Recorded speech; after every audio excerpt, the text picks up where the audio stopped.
Buenas tardes. Ya llegamos al final. Cuando me invitaron a participar en estas jornadas, unas jornadas de archiveros, fundamentalmente ligado a los derechos humanos y a la memoria histórica, pensé lo que he visto hoy aquí, que todo el mundo venía cargado de datos, de actividades que se están haciendo ahora, de toda una serie de estudios interesantísimos, y me pregunté qué podía yo hacer. Y me pareció que lo mejor era dar unas opiniones desde la vivencia directa en aquellos momentos en que pasaban cosas terribles. Creo que es la mejor aportación. Ligeramente, porque el tiempo es breve y yo no quisiera extenderme, pero quiero agradecer a la Fundación Largo Caballero y 1 de Mayo de haberme invitado y estar aquí. Yo creo que pertenezco a esa asociación de expresos que fue fundada en 1965. Tenemos una larga historia a nivel nacional. Todavía seguimos con delegaciones en varias comunidades autónomas. Y fue legalizada en 1977, cuando se abrió un poquito la puerta. Y el primero que fue a legalizarla lo detuvieron, porque aunque había habido ya elecciones generales, los funcionarios no sabían que aquello había cambiado realmente. Y el atrevimiento de ir a poner encima de la mesa la petición de legalización de una asociación de rojos, pues aquello era muy fuerte y se quedaron con él. Lo soltaron enseguida, claro, porque aquello ya pues era un poco fuerte. Bien, esa asociación tiene una larga historia y quiero decir aquí que me surge la duda, con todas las experiencias que hemos vivido esta mañana con los archiveros y esta tarde también con nuestros compañeros de Andalucía, de qué acceso tienen a determinados archivos los archivos. He visto que poco, pero nosotros hemos hecho casi todas las subvenciones que se han podido hacer con las subvenciones de la Ley de Memoria Histórica. Hicimos proyectos para poder recuperar documentación y poderla llevar a los archivos. Por tanto, hicimos un proyecto de digitalización de un montón de documentos, de sentencias que tenemos en nuestro poder, de documentales, de libros, de revistas, de toda la historia de la asociación, y todo eso lo depositamos en los archivos de Castilla-La Mancha de Albacete. Digo esto porque no sé el acceso que pueden tener los archiveros, ya que la mayor parte de las veces es complicadísimo, como han demostrado esta mañana. No obstante, nosotros tenemos esa documentación y, por supuesto, que está a disposición de todo el que quiera verla. A mí me parece que el maridaje que se ha hecho en estas jornadas de archiveros, de derechos humanos y memoria histórica es indispensable. Me parece extraordinario. Unos sin los otros probablemente estaríamos cojos. Lo que hace falta es que cada vez se hagan encuentros como este, cada vez más, donde podamos ir fusionando las experiencias, los datos, la documentación, todo lo que tengamos para que podamos hacer una labor conjunta. Yo voy a leer lo que he escrito para ser más breve y alguna cuestión que me ha surgido sobre esta mañana cuando he oído a los compañeros. Transcurridos 75 años desde el final de la Guerra Civil y 37 de las primeras elecciones democráticas, las víctimas del franquismo seguimos planteándonos prácticamente las mismas reivindicaciones que nos planteábamos entonces y que resume el mismo eslogan que plantea la Plataforma por la Comisión de la Verdad: verdad, justicia y reparación. La sociedad sigue estando en deuda con todos aquellos que plantearon cara al golpe del general Franco y que después, terminada la Guerra Civil, durante 40 años lo dieron todo generosamente, luchando a veces hasta la muerte por conquistar la libertad y la democracia del país. La brutal represión franquista, detenciones masivas, torturas, muertes, desaparecidos enterrados en fosas comunes, es una página que no se ha querido leer desde el poder democrático. La mayoría de los partidos políticos nunca plantearon en sus programas, y siguen sin hacerlo, como un problema prioritario para normalizar nuestra incompleta democracia, de tal manera que lo que se considera normal desde su punto de vista es la usurpación de la memoria y la verdad, el olvido, la injusticia y la no reparación del daño causado. ¿Cómo podemos llamar democracia con orgullo a un sistema que después de 75 años de terminada la guerra civil se niega a devolver a sus familiares los restos de más de 120.000 asesinados por la dictadura franquista enterrados en fosas comunes o en las cunetas? Nos acusan, como decía Mayor Zaragoza esta mañana, de querer abrir heridas. Nos conformaríamos con que se cerraran las graves heridas que quedan abiertas todavía. ¿Hay mayor herida que no devolver los restos de los asesinados a sus familias?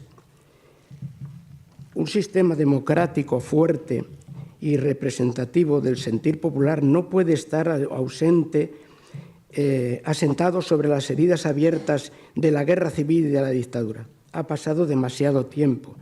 ¿A qué esperan? ¿A que muramos todos? No tenemos sino elogios para todos los estudios y análisis que se han realizado y que siguen realizando sobre nuestra situación, tanto por los expertos como por las organizaciones democráticas. Lo que está ocurriendo en estas jornadas es un ejemplo admirable. Pero hasta ahora, sobre todo por el gobierno actual, son bloqueados sistemáticamente, incluso reprimidos brutalmente, como en el caso del juez Garzón, en su intento de abrir la posibilidad de investigar los crímenes del franquismo. Asimismo, cuando desde Argentina la juez Servini de Cubría abre una investigación, la respuesta del gobierno es la negativa a cualquier posibilidad de colaboración, ni siquiera con la solicitud de extradición de indeseables torturadores como Billy el Niño y el capitán Muñecas. Yo tuve alguna relación con Billy el Niño, que no se la recomiendo a nadie. Pasé por sus artes represivas y sin escrúpulos por el que pasaron muchos compañeros en la Dirección General de Seguridad. Por cierto, que el señor Martín Villa le condecoró en los inicios de la democracia por los servicios prestados. Terrible, terrible. Bueno, están viendo si los extraditan o no, tanto ellos, que naturalmente han dicho que no, como la Fiscalía, que dice que tampoco. Lo tiene que decidir el gobierno. Servini de Cubría les ha dicho que si no los entregan, que los juzguen, porque no puede ser que se hagan ahora los locos con gentuza como esta, que no tiene derecho a continuar impune después de todo lo que hicieron sobre gente que había defendido la democracia generosamente.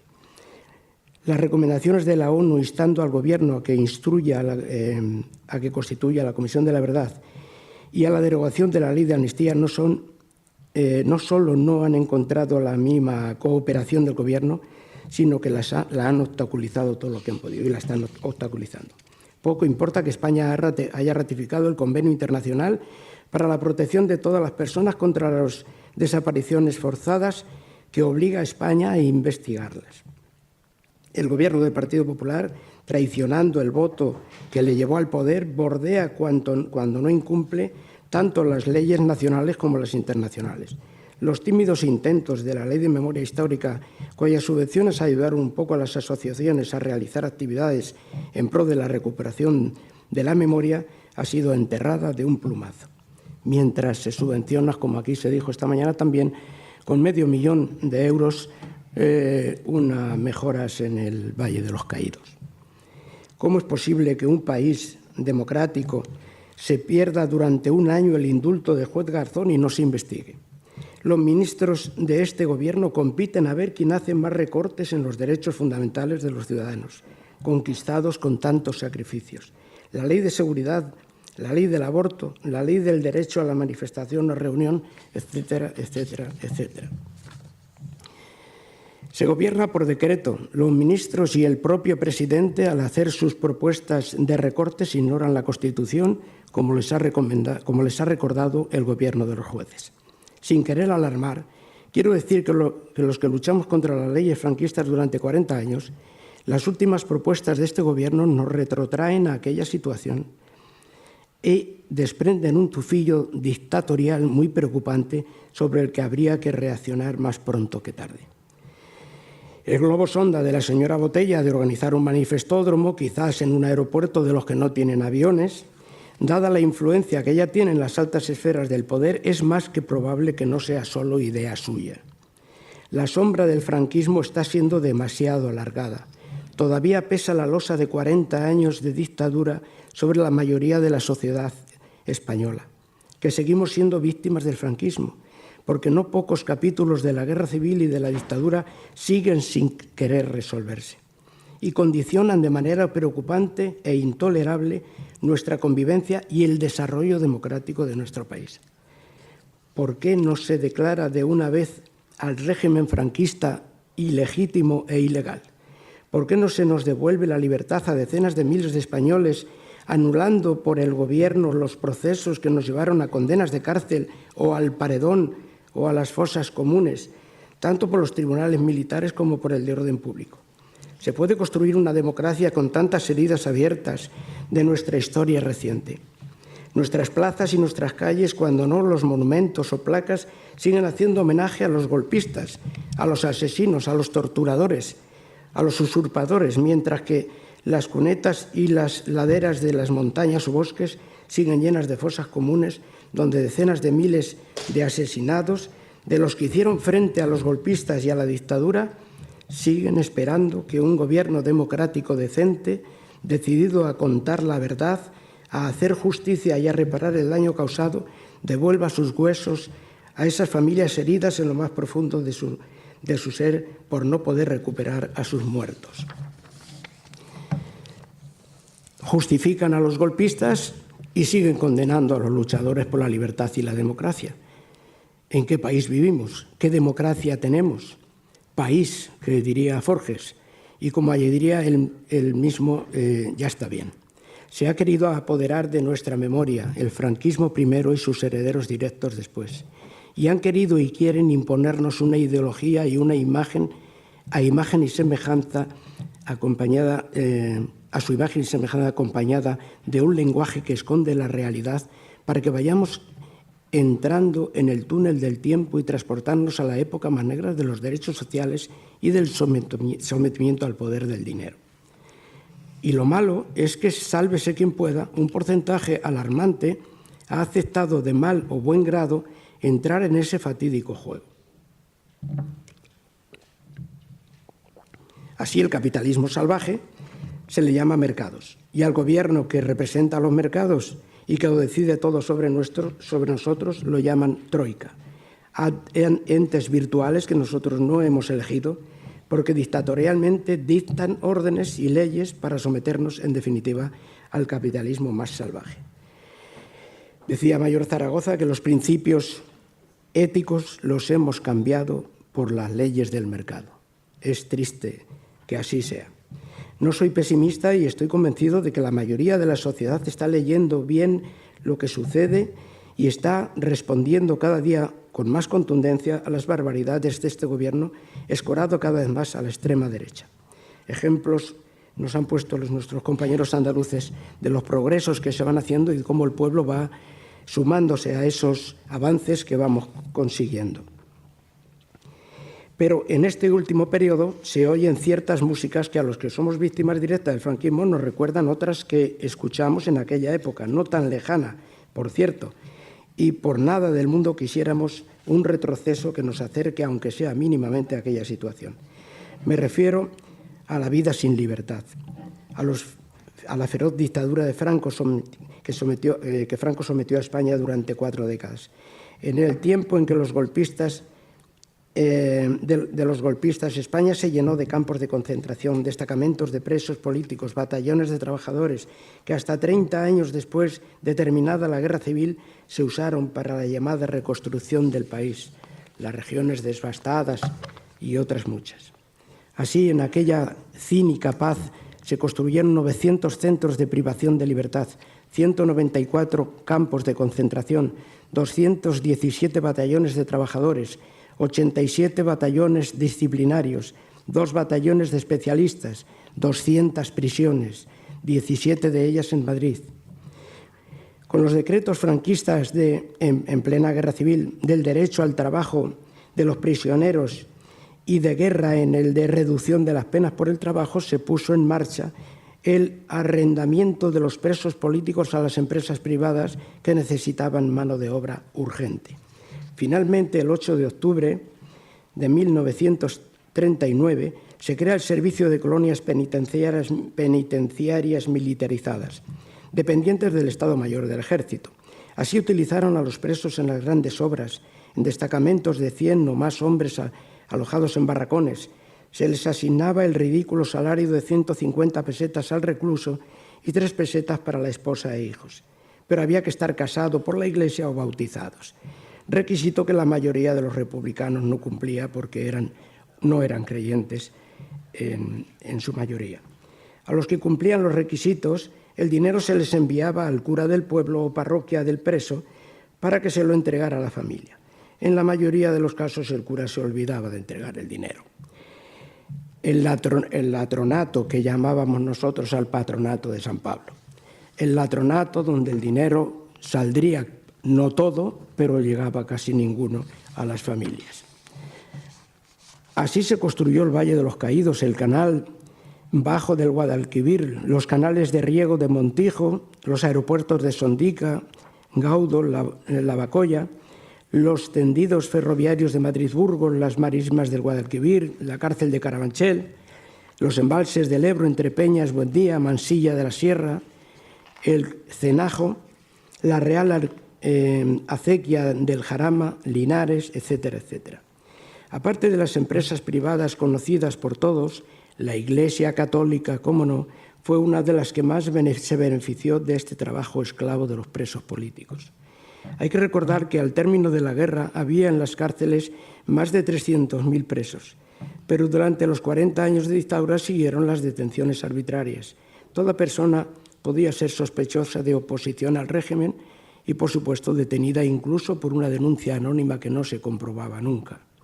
Las torturas más atroces eran norma en los detenidos políticos. Los tribunales militares primero y, a partir de 1963, el Tribunal de Orden Público. Dictaban penas de muerte o largos años de cárcel. En los primeros años de la dictadura eran frecuentes los fusilamientos, sacas, que se llamaban, sin juicio previo. Hasta un mes antes de su fallecimiento, el dictador firmó sentencias de muerte. Se sospecha que dejó alguna más firmada, porque no paró hasta el final. La situación de las cárceles franquistas pasó por diferentes etapas. Los primeros años eran centros de ensañamiento y tortura contra los vencidos, cuando no de muerte. El símbolo más claro de esta situación fue la cárcel de Burgos, pero también Ocaña, Alcalá de Henares y otras. Los hacinamientos que citaba Mirta esta mañana, el hambre, las enfermedades, la falta de libertad. Ante la crueldad de las instituciones carcelarias, los presos se organizaban y empezaban a luchar, no solo por su mejora en la prisión, sino también por la libertad y la democracia. Y se fue suavizando su estancia en la cárcel con el transcurrir de los tiempos, no sin luchas, a veces con serios peligros para los presos. El papel de los abogados en aquella época fue fundamental. Algunos de los que nos acompañaban están por aquí ahora. Fue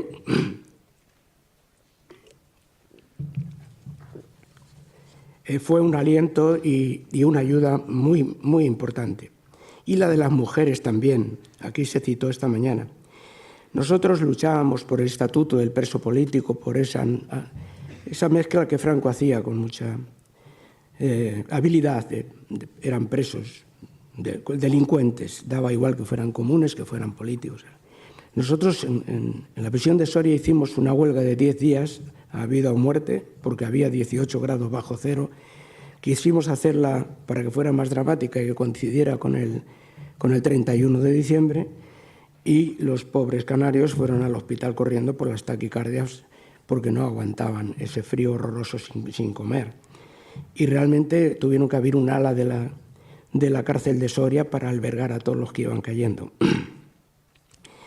Bien, las mujeres en la calle se encerraron en las iglesias y montaron una actividad permanente en defensa de los presos políticos que tuvo repercusión en España y en el extranjero. Ellas hicieron una labor incansable, no solo las que estuvieron en la cárcel también, que fueron muchas, sino las que estaban en la calle en el apoyo a los que estábamos dentro. Un hecho muy importante fue la cultura, los estudios. A la cárcel de Burgos se le llegó a conocer en todo el mundo como la Universidad Franquista. Todos estos logros costaron muchos sacrificios y muchas vidas. En los años 60, el régimen empezó a abrir nuevas prisiones para evitar la concentración en Burgos y que los presos se convirtieran en una fuerza de lucha contra la dictadura. Así se abrieron las cárceles de Soria, Segovia, Cáceres, Zamora para los curas rojos y otras. Quisieron que fueran cárceles de castigo para escarmiento del auge que la lucha obrera y estudiantil que se extendía por toda España, que ya se extendía por toda España. Pero llegaban tarde, porque el ejemplo de Burgos se fue extendiendo a la mayoría de las prisiones nuevas. A mí me tocó este último periodo y me atrevo a contar mi experiencia como ejemplo de ensañamiento del régimen durante los 40 años de dictadura. Fui detenido en 1967 por la político-social. Habían transcurrido 28 años después del final de la guerra. Ante el crecimiento de la lucha contra el régimen dentro y fuera de España, en vez de suavizar la represión, Franco la incrementó. Y fuimos torturados como en los mejores tiempos de los años de la dictadura. En mi caso, por Billy el Niño, que está ahora de actualidad, de triste actualidad, Conesa, Carlitos y toda esa panda de criminales que había en la político-social. El Tribunal de Orden Público, en un simulacro de juicio, a mi abogado no le dejaron hablar, me condenó a 13 años, 6 meses y un día. En mi sentencia se justificaba dicha condena. Decía Eusebio antes que cómo se podía condenar a nadie sí que había acusación, pero que no había pruebas. Aquí sí tenían pruebas. Las pruebas que condenan mi condena, dice en mi sentencia, es que se le encontraron panfletos que llamaban a los trabajadores a luchar por la libertad y la democracia. Las pruebas estaban ahí. Había pruebas contundentes. Fui trasladado con otros compañeros a varias cárceles, Carabanchel, Soria, Segovia, Jaén. De la crudeza, voy terminando ya, de la crudeza que se quiso imponer a estas nuevas cárceles, contaré solo un ejemplo, un triste ejemplo. En el traslado de Soria a Segovia, a todos los rebeldes que habíamos organizado la huelga de hambre, 25 gravísimos rojos, nos trasladaron a la de Segovia, que se abría para nosotros. Había sido de prostitutas hasta ese momento. Bueno, y antes de mujeres, en fin, esa cárcel tenía historia. Nos trasladaron a Segovia. Veníamos un grupo de 25, salimos de Soria y un metalúrgico asturiano, Mario Diego Capote, venía con nosotros. Un camarada increíble. Tocaba el violín como Los Ángeles y era un buen compañero. Tenía un problema de salud, controlado por un régimen alimentario y ciertos medicamentos. Al llegar a Segovia nos dividieron en pequeños grupos y en celdas individuales. Nada más llegar, alertamos a los funcionarios de que Capote tenía un problema grave. Insistimos hasta la saciedad, pero no nos hicieron caso. Y dejaron que nuestro compañero se desangrase en la celda y muriese solo por voluntad del director, que se negó a darle sus medicamentos. Eso ocurría en 1970. Pero nunca nos doblegaron. Y dentro y fuera de las cárceles siempre luchamos por la libertad y la democracia. Y aquí seguimos con el mono puesto porque aquellas conquistas sociales y políticas que tantos sacrificios y tanta sangre costaron, estamos viendo cómo nos las arrebatan de nuevo. Yo quisiera terminar con unos versos de Miguel Hernández.